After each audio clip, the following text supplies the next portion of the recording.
Тут у меня спрашивали, сколько мяса в Якутии, мясной отдел просили показать. Вот я показываю вам, сколько. Это один из небольших рынков на окраине Якутска. Мимо проезжал я. Вот смотрите мясо. Вот мясо, рыба. Мясо, рыба. Рыба, мясо, вот немножко ягоды.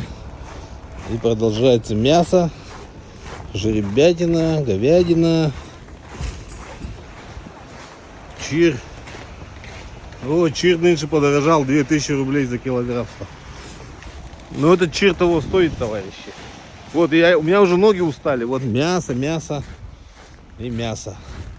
И опять мясо. И вот там вот рынок, вот теплое помещение, там тоже все забито мясом. Везде мясо. Понятно, да? Вот я бы взял этих, холодец сварить, вот. 300 рублей. Мелкие караси по 200. В общем, ситуация такая. Чир здесь 2000. Вот.